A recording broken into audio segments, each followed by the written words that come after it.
everybody. Welcome. I'm just so appreciative that we're together, and it's kind of lovely that it's all of us women together. This is kind of cool the way it worked out. So I want to start with actually a little quote. No worries. We're as casual as anything tonight. I just read a great book by J.B. Priestley, the English writer, and if you start anyway, I don't know if anybody has read anything by J.B. Priestley, but he wrote a great book called On Delight. That's where I would recommend anybody start. It's mini essays. I mean, one of them is like smoking in the bathtub. There are essays on all kinds of things like cozy planning and reading detective stories in bed. It's a great book. So that's called On Pleasure. But the book that I just read is called Bright Day. And actually, I'll stand up so you can hear a bit better. He wrote this, and it really struck me as perfect for what we're talking about tonight. So he's remembering himself as a young, he's about 50 in the book, in about 1944, and he's remembering himself as a young man of about 18. And this is what he says. So thinking of Bruddersford, which is where he lived. At the time, I find myself remembering lines of verse, lines from Yeats and Housman, de la Mare, and Ralph Hodgson. Just because in those Bruddersford days, that's where he lived in this town in England, he made up that name, Bruddersford. It's not really a place, but it's kind of an amalgamation of places he lived. In those Bruddersford days, such lines used to go buzzing in my mind like fat golden bees.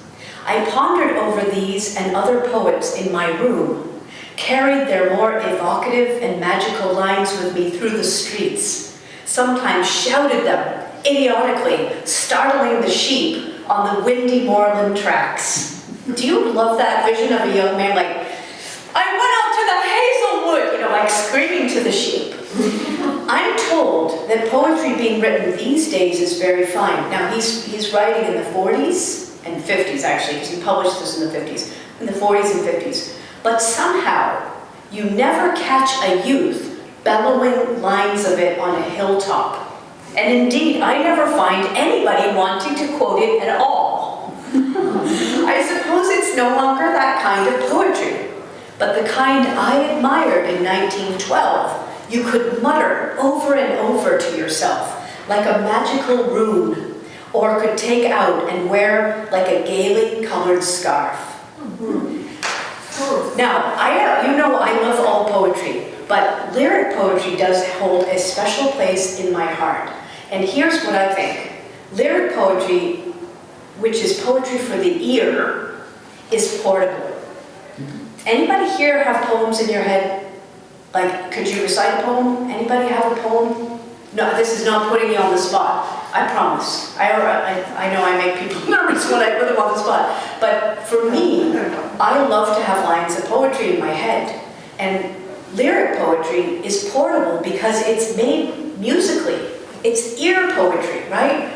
Our new poetry is mainly eye poetry, right? We look at the poem, we look at the way it's arranged on the page and everything. Great. But could anybody here recite even a line of, well, you can recite one line from Mary Oliver. What will you do with your one wild and precious life? That's the line we got, and I love Mary Oliver, but I don't have a single other poem in my head by Mary Oliver, where I actually have a couple dozen poems in my head from other poets, because they're musical. So we look and we think, well, what makes a musical poem? Rhythm, of course. Something about the consistent lines, right? If you write, the more prosy a poem is, the harder it is to sing it, and the less likely it is to be a lyric poet, or a lyric poem. So that's what we'll look at tonight. I want to actually explore together some of these lyric poems, and one of my hopes is that we'll read them together. Since there's not so many of us, we'll have a chance to read them, and then I'll show you what I did with them myself, which is only one thing. Honestly, other people have put these same poems to music in very different ways, which also I find interesting. So, all right, Kate, what was that book from? Oh, sorry, that book is called Bright Day, and it is a great book, you guys. It's actually my new favorite book. I think if I could marry J.B. Priestley, I probably would. He's been gone a long time, and he had 3 wives. What's the other one you also mentioned? Oh, On Pleasure. On Pleasure, and that is pure pleasure, that book. you'll just want him to be your best friend after you've read either of those. So anyway, how lucky that I read that just the other day, because it's more or less what I've been thinking, that lyric poetry is alive somehow for us. All right, well let's look at the very first of these. In your little packet here is the Song of Wandering Angus, and that is a poem by William Butler Yeats. And just to say a little bit about who Angus was, in Irish mythology, he's the closest thing we have to a love god. And just to tell you, this is a great story for an all-women group. So Angus would go to bed at night and he would see this woman coming in his dreams, and she was playing a thing called a timpan, which is a kind of early stringed instrument. And he was going mad. He would wake up and she's gone every night. And he begins to fall into what we call a sherfleague, which is a wasting sickness. And his parents grow very concerned. And I'll make it's a long story, but they send out people all over Ireland to find this girl, and no one can find her. Finally, they find the girl's father, and they ask about this girl, and he says, "You can't get at her. Here's why. Every other year she spends in the shape of a swan." Let's do that, women. and so Angus, the only way he can get at her is he goes to Loch Bail Drachen, which is the place where she is in the shape of a swan every other year. What does he have to do but turn into a swan? So in order to actually to marry her and to be with her, he has to become like her. That's to me pretty exciting. So when Yeats made this poem, he was thinking about Angus Og, the love god. So I wonder, can I put someone on the spot? Would somebody like to read this out? Or even actually, maybe, Joy, could I have you could maybe read the first verse, and maybe Christine, you could read the third, and Mary, you could, or second, and then you could read the third? That way we can share it. Sure. Thank you so much. I went out to the hazel wood because a fire was in my head, and cut and peeled a hazel wand and hooked a berry to a thread. And when white moths were on the wing and moth-like stars were flickering out, I dropped the berry in a stream and caught a little silver trout. Beautiful reading, Joy. Thank you so much. Gorgeous. When I laid it on the floor, I went to blow the fire aflame, but something rustled on the floor, and someone called me by my name. It had become a glimmering girl with apple blossom in her hair, who called me by my name and ran and faded through the brightening air. That's gorgeous. Thank you. I'm so moved actually already just to hear your voices. Mary, jump right in, my friend. Though I am old with wandering through hollow lands and hilly lands, I will find out where she has gone and kiss her lips and take her hands, and walk among long dappled grass and pluck till time and times are done, the silver apples of the moon, the golden apples of the sun. Thank you, Mary. That's beautifully read. Isn't it wonderful to come close to his language? And did you notice everybody, as us listeners to our readers, everybody read rhythmically. And you could tell there's a break in the middle of the line, couldn't you? Like, and cut and peeled a hazel wand and hooked a berry to a thread. In the middle of that sentence, there's that break, and that natural rhythm is right there. This was, as I said in my little note, this was the first poem I ever put to music. I was in my 20s, it's a long time back, and I was living in a little apartment in Cambridge, and I was doing the dishes. And I remember it because I had read this poem that day, and I was doing the dishes, and I got this agitation in me, like, I just had to, like, I ran to my piano, like, and started making this setting for it because I was so excited, and that's what the poem is about. That's why I wanted us to look at it first. It's about inspiration. I went up to the hazelwood because a fire was in my head. That is being alive. That feels so important to me, right? It's so easy not to be alive. It's so easy to sleepwalk. And yet here Yeats is, He's crazily alive. In fact, just to say, I actually got to meet Yeats's daughter. She came to Boston College, and she said that her father was so poetry mad. They'd be walking down, she would meet him coming home from the school, and he would be walking down a narrow country lane, and he would walk past her. He just didn't even see her. He was so in his head of poems. So I find it's just so beautiful to me. And the only thing that I did to make this poem, to set this poem, was I used the silver apples of the moon, the golden apples of the sun as a kind of refrain. So I try, when I put poems to music, I try to be as close as I can to the poem, but sometimes something needs to happen, and here I needed a refrain. You can see, this is a good place for us to start too, because even though they're 8-line verses, they're essentially quatrains, right? And a quatrain is easy to put to music, because it's 4 square. I went out to the hazel wood.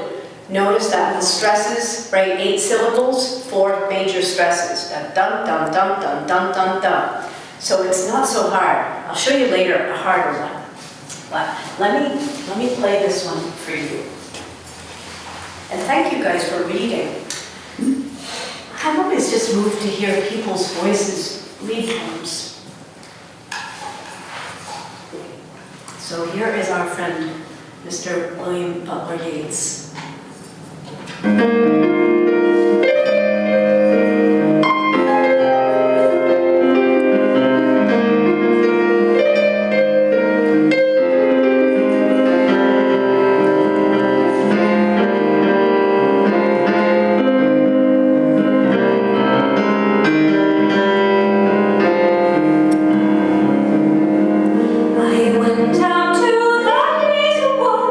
Because the fire was in my head.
I didn't know that lots of great composers had put that to music, and I might not have been so brave if I had known that, but you know, I really think actually there's room for everybody. That I really believe that. I believe that about writing poetry. I believe that about all of us participating in poetry. I believe that about composing, setting poems to music. I just want everybody piled in together. So, Can I ask you a question? of course. So on in the second stanza, the third line, it says on the floor. I think you're saying it as By the door. I have seen it now. I have seen it both ways. I was surprised to see four on both lines. Yeah, me too, Sharon. So I read it, and then you saying door, I thought, okay. I know. It don't make sense. It makes a lot. You got it makes more sense too, doesn't it? Because this is a poem about the limit. This is a poem about being betwixt and between. Yeah. And so And the fish is on the floor, the girl's not going down. exactly. So I've seen it both ways, and I guess it depends on the edition you get. Okay. But good sharp ears, and I know I was like, I don't know if I've seen it with By the Door, and it feels more important to me. But hopefully Yates is not shaking a fist at me now. Well, let's look at another Irish poet. And I want to tell you about how I happened to come across this poem. It was by pure dumb good luck. So Pádraig Colum was a poet, he was a folklorist, he was an amazing, amazing man. And he wrote a book in well it says 22, but I think it was actually originally published in 17, called Wild Earth. And there's a very famous poem in that book, which is called She Moved Through the Fair. Let me just say it a little bit. My young love said to me, my mother, or actually what he said, now it's gone through the vote process and people say it differently, but my young love said to me, my brothers won't mind, and my parents won't slight you for your lack of kind. And she stepped away from me, and this she did say, it will not be long, love, till our wedding day. And it's a ghost poem, actually goes on. Anyway, I got a copy it's a second edition of that book, Wild Earth, and I was like, oh my God, you know, the Holy Grail. And I opened it up, because I was like, gosh, it's got this poem in there, and on the other side is this poem. So actually, let's split it up again, if you wouldn't mind. So 1922, Pádraig Colum, just to say one last thing about Pádraig, his solicitor came to him for that poem I just said to you, She Moved Through the Fair, and said, everybody in Ireland is singing your poem. They put it to music. There's a famous melody called Fáinne Geall an Lae, which means the bright ring of day, the dawning of the day. And somebody started to sing his poem to that music. And the solicitor said, we have to take legal action. And Pádraig was like, pardon me, but are you on crack? This is like the best thing that could happen to a poet. It's like people are singing my words all over Ireland. Thank you, let's let them sing it. Anyway, I just love him for that. So this is the weirdest, I think it's got some weird Irish midsummer in it that I just loved. So actually, we'll have 1, 2, and 3 if you don't mind. The fiddles were playing and playing. The couples were out on the floor. From converse and dancing, he drew me and across the door. Thank you, Sharon. Nancy, do you want to read the second one? Strange were the dim white shadows, meadows, and strange was the cloud, shrewd sky, Yeah. and strange in the meadow of corn cracks, and they make you cry. Thank you. Now the corncrake, just to say, is a bird that is sometimes confused with the banshee. That should just tell us something. Actually, I listened to it makes a very funny noise. So, strange in the meadow of the corncrakes, and they make him cry. Thank you. Take it from there, Sandy. The hawthorn bloom was by us, around us the breath of the south. White hawthorn, strange in the nighttime, his kiss on my mouth. Yeah. It's a weird, don't you think it's a sort of an odd poem? Also, notice the lines, right? The fiddles were playing and playing. So these are a little bit more irregular, but the weirdest part about them is the third line. The fourth line, and across the door, and they make him cry, his kiss on my mouth. So suddenly we have this truncated line that I think, I don't know if anybody here has ever been to a dance in rural Ireland, which I have in the middle of the summer, it feels like this. You walk out and the sun hardly goes down. Like they have to literally throw people out of the pub because it's light. You know, it's light until 11, past 11. So it's this weird Irish midsummer. I think also his name, Across the Door. It's different, isn't it, than saying he drew me through the door. He drew me across the door. It's so, and again, there's I'm glad you brought up Yeats and his By the Door, because here's another door. So I found this poem, well, it's so exciting. What can I say? I was just so, but I wanted to capture, what I hope I captured is a little bit of the weirdness. If you listen to the sort of key that I'm in, it's a bit weird and slidey, and it's odd.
Yes, actually there's a blackthorn and a whitethorn, both are associated with fairies. I just wondered if it was glowing because it was nighttime, so the low light level would cause it to be.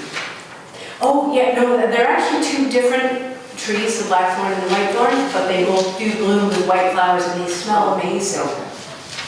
Yeah, and it's quite a poem, isn't it? He does a lot, you know, and given that Carrick is a man, for one thing, I admire the daring of going into a persona and just, he takes us right into a whole world. To me, it's a whole world. I just, thank you for hearing that. It's so fun. So I wanted to come back to 1814 and just to, we know this poem, I love to remember she walks in beauty like the night, right? And one of the most famous poems, really, probably in the English language. And like I said in my note, I sort of thought of it as a big pickup line until I actually understood that, you know, it was actually a real poem of admiration. So the story goes that Byron's cousins, one of his cousins was this woman who is immortalized here, and that her husband died. And he went to an evening gathering, and she came dressed in black with sequins on, which is where he started to think about the night. And he went home, I wish I didn't write her name here, and he was still thinking about her. And the next day, as his servant said, he wrote some nice lines about her that we still know today. So I wanted to show this one to you because as a musician, this presents a little bit of a wrinkle for putting something to music, for playing with it, and here's why, 6 lines. So you have to, what's interesting to me about 6 lines is there is an invitation or an opportunity or a challenge, we could say, depending on how I'm feeling, to do something different, right? Like, see, your 4 lines, generally, if you think about music, right, like a theme, variation, back to theme, conclusion, generally, right? Like, so, but here, you have to do something else with those other lines. And that, actually, Nancy, could I have you read the beginning, She Walks in Beauty? I'm not. Oh, no, okay. I just wanted to come back around since you were reading before. No worries. No worries. Joy, let's bring you back in. Back around to everybody. The camera first. Sorry. She walks in beauty like the night of cloudless climes and starry skies, and all that best of dark and bright beat in her aspect and her eyes, thus mellowed to that tender light which heaven to gaudy day denies. So beautiful. I love to hear you read. Thank you. Just to say, in putting this to music, you'll hear where the stresses are, and I had to avoid saying ass, meet in her aspect. I would say aspect. There are these practical things with poetry. So you did so well with that too. How about you, Christine? Do you want to read that one? One shade the more, one ray the less, had half impaired the nameless grace, which waves in every raven tress, or softly lightens o'er her face, where the thoughts serenely sweet express, how pure, how dear, their dwelling place. Beautifully read. Thank you. I know it's beautiful. The attention that he is paying to everything about her coloring, the way she is. Yeah, it's beautiful, isn't it? I like how he calls it tress instead of dress. Yes. You think almost of hair instead of dress. Yes. The flowiness. So beautiful. And if you can look at the rhyme scheme here, right? Is A, B, A, B, A, B. So beautiful. Lydia, would you join us and read the third one, and on that cheek? Okay. And on that cheek, and o'er that brow, so soft, so calm, yet eloquent, the smiles that win, the tints that glow, but tell of days in goodness spent. A mind at peace with all below, a heart whose love is innocent. Thank you so much. Yeah, so I don't know if anybody here saw The Dead Poets Society. It's a movie from a long time ago, like from our youth. And in that movie, the boys are reciting the beginning of this to pick up girls. And that was like all I kind of knew about it. I was like, oh, so it is kind of like a pickup line. And also, Lord Byron was, he was good with the ladies. He was a flirty guy. But here, he was really admiring her good heart and her innocence. So I just loved it, and I wanted to have a go at it. And I hear the tenderness in it. That's where it came out for me.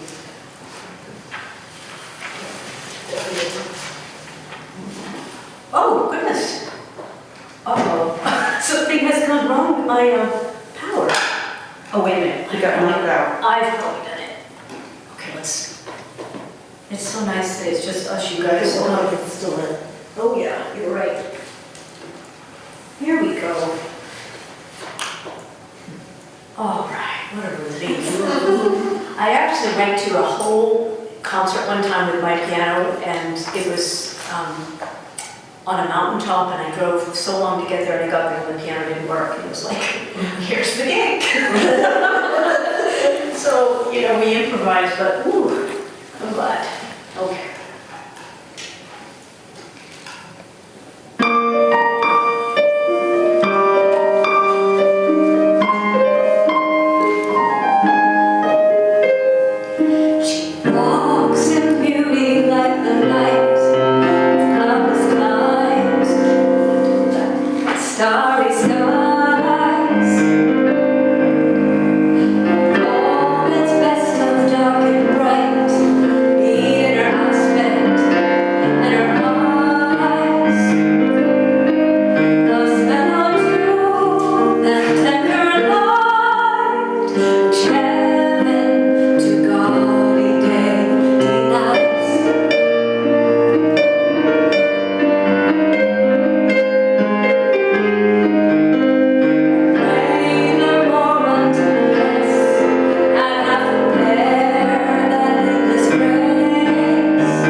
play a lot of Irish traditional concerts, but my own composing doesn't get into the mix as often, and so it's so gratifying. I just appreciate this opportunity so much. So this one, of course, is not, even though, check it out, 1923, 100 years ago, E.E. Cummings really took the world by storm. But isn't it amazing that meanwhile, like as Edna St. Vincent Millay and Yeats and Eleanor Wiley and all these other lyric poets are working, here comes E.E. Cummings and something completely different. As I say, I poetry. Now I happen to love this poem. I think it's weird and exciting, and it was a big challenge, as you can imagine, to put it to music. Mary, do you want to have a crack at maybe half of it? Sure. And then Sharon, you can take over the rest. In just spring, when the world is blood luscious, the little lame balloon man whistles far and wee, and anyone will come running from marbles and piracies, and it's spring, when the world is puddle wonderful. Do you love Puddle Wonderful? Yes, I do. Isn't it so great? And Mud Luscious, the language is so good. Even though it's not lyric in the sense of regular lines, it's still like, just to love it. The queer old balloon man whistles far, and we and Betty and Isabel come dancing from hopscotch and jump rope, and it's spring, and the goat-footed balloon man whistles far and wee. Thank you very much. Isn't that a cool poem? And I just thought, okay, I got to know about this whistling far and wee. I just have to do it, of course. And I love the progression through the poem of, it's at first a regular guy, the little lame balloon man, like we could call him that. Then it's a queer old balloon man, and by the end, it's the goat-footed balloon man. Now, who else is goat-footed, everybody? There's a god. Pan, right? Yeah. Pan with his pan pipes and he makes the nymphs go mad, right? He's the one that brings the seasons. And so here E.E. Cummings is like bringing us right into the mythic underbelly of the season, and it's magical to me. So of course I had to give this one a try too. Even though it's kind of, I'd say it's on the border of lyric poetry. I'm trying not to unplug my own instrument here.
that this is not a lyric poem.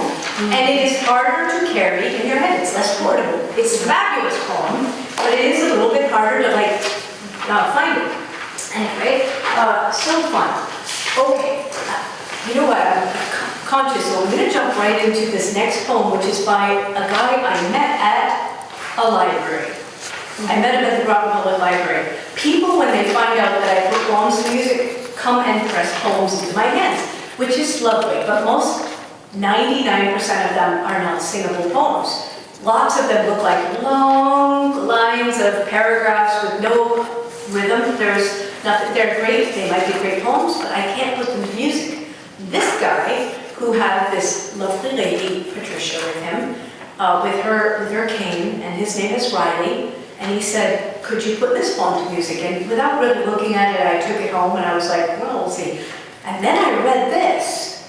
I want you, red-haired lady, in my life, however that is going to be. No, and that's the way he wrote it. No, I do not know, all his caps, how it's all going to turn out.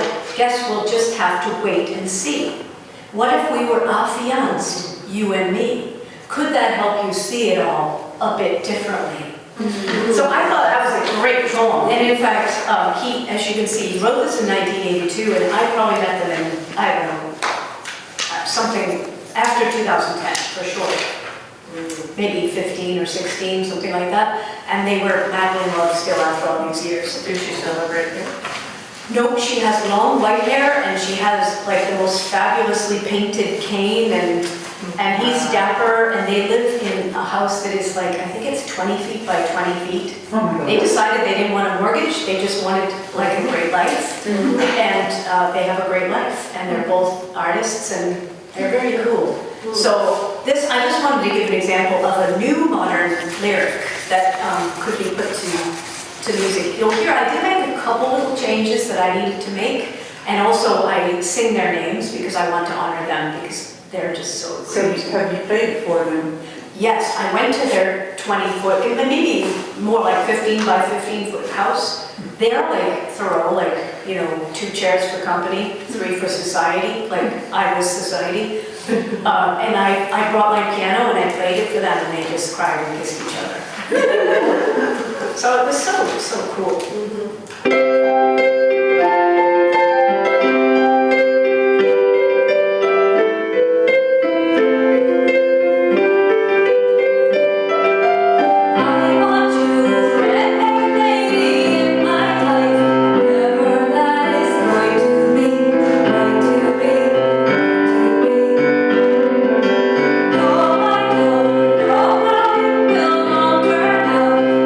We'll have to wait and see.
mean, obviously, every time I put a poem to music, it's an active interpretation. And someone else might go somewhere else with it entirely.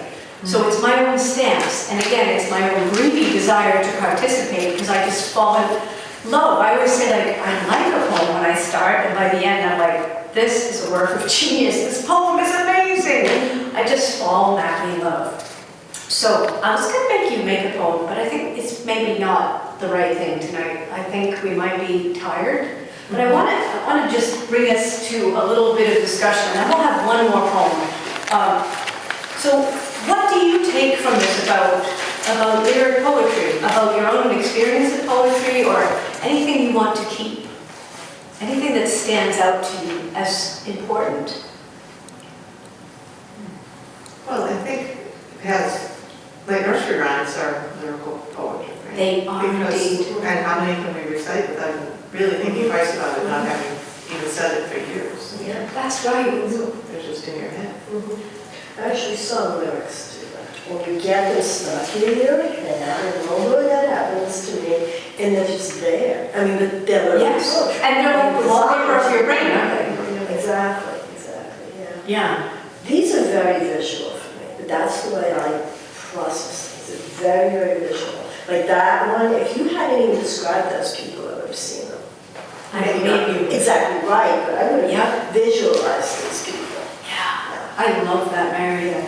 I love that. I love that there's that element of the poem to enter into, the imaginative. I mean, I think that's what we're invited to do, is actually go in. I sort of think the poem is its own little world that we can go into and imagine things. I mean, we think about the hawthorn bloom was by us. I'm seeing that couple by that blooming hawthorn, that strange smell in the midsummer, close to midnight. You know, there's so much richness. You know, I've been thinking lately about the difference in my own reading. I read a lot, and like J.B. Priestley, that book nourished my brain so much. It nourished my heart. I finished reading the book crying with gratitude. I went, thank you, J.B. You know, like, just like, thank you for this. And I had read a book before that, which was a fine book, but it was, you knew exactly what was going to happen. It was kind of a modern book that we understood where it was going to go and what was going to, and it never fed me. It was fine. It was a nice way to pass the time. But I feel like when I'm with poems like this, I get high octane fuel in my system. Love that. I'm just going to say, I love it if you were to take inspiration and go home and say poems. Read them out loud. You're beautiful readers, every one of you, beautiful readers, and you bring it to life. Like, you know, we know that from like Roland Barthes and the kind of the literary theory people who talked about you need someone to pick up the poetry phone, right? You know, it's a transmission. And I think with lyric poetry, even if we read one poem and read it out loud, that's like a multivitamin for me.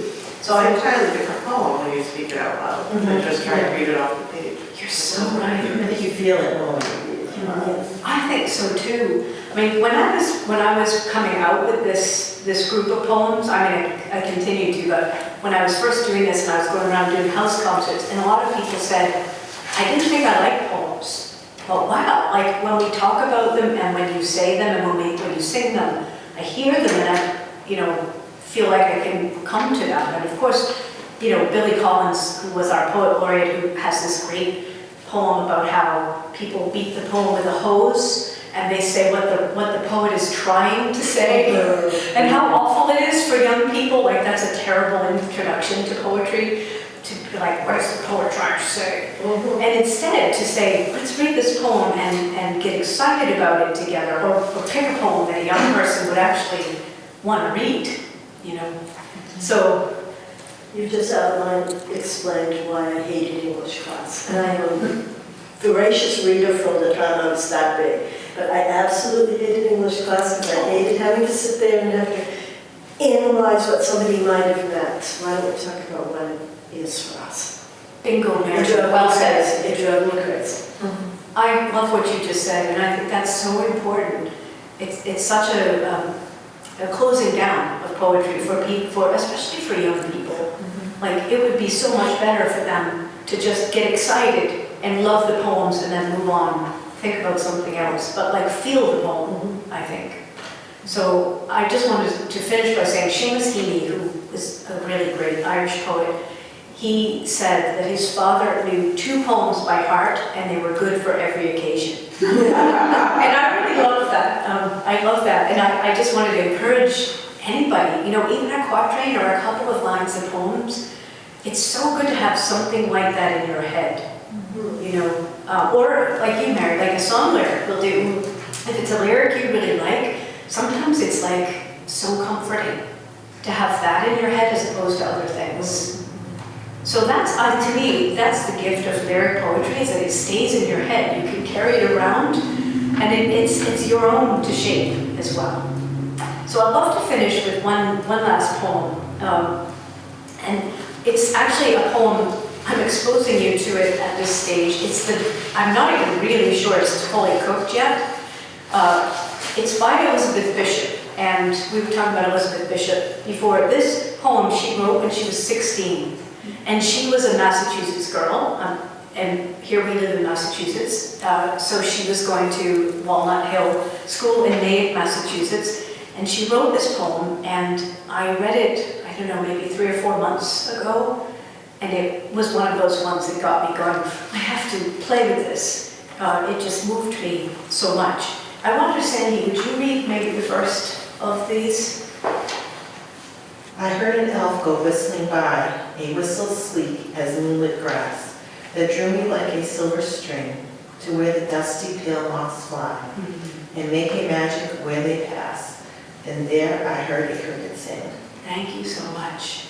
And Joy, will you take us home? His singing echoed through and through the dark under a windy tree, where glinted little insects' wings. His singing split the sky in two. The halves fell either side of me, and I stood straight, bright and moon rings with moon rings. Thank you very much. It's a marvelous poem, isn't it? And you know what I find is so exciting to me? I heard an elf. So it starts with magic. It starts with the idea of the otherworldly. But by the end of the poem, this world itself is so thrilling. It's the cricket. And there I heard a cricket sing. It's this otherworldly and the silver string, they make a magic where they pass, but it's the cricket singing. The halves, his singing split the sky in two.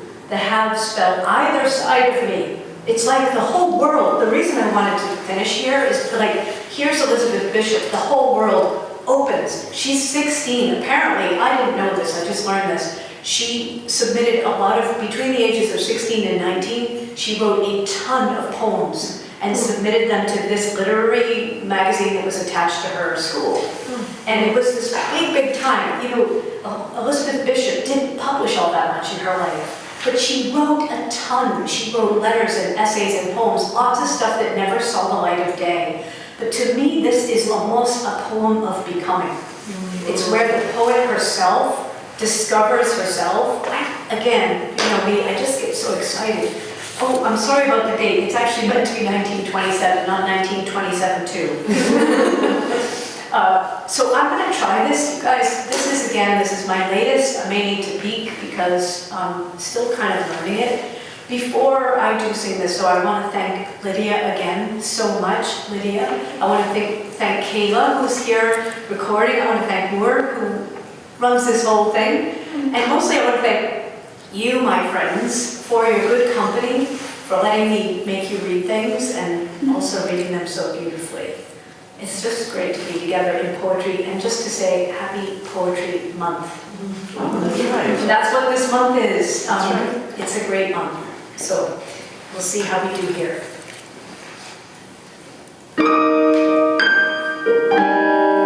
Start again.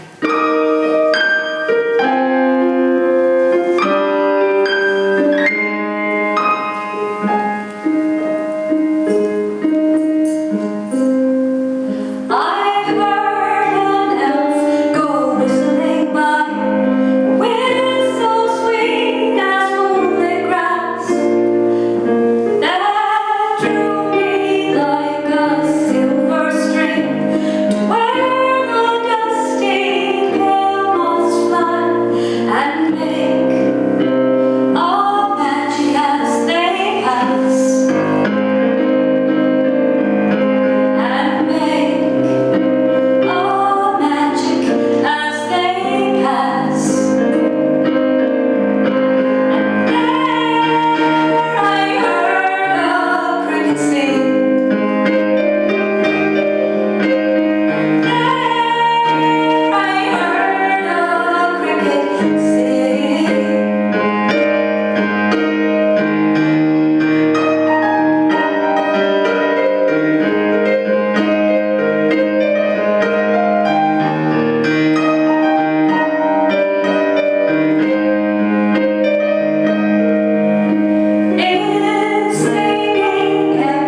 was good fun.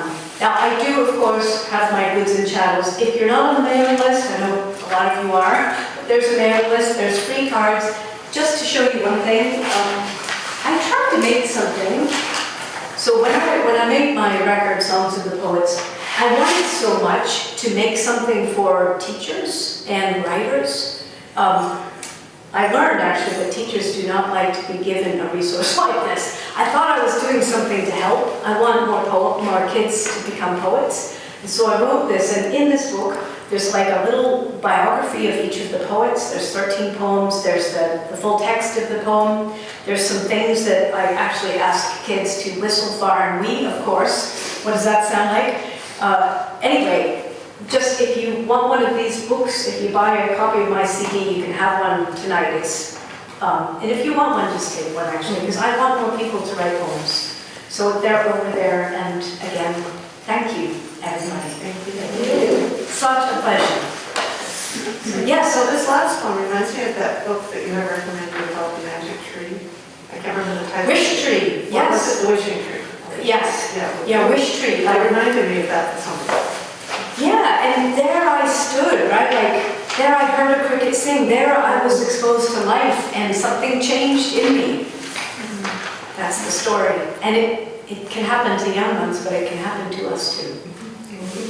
Thank you, everybody. Thank you so much. Happy Poetry Month. We made it. Yay!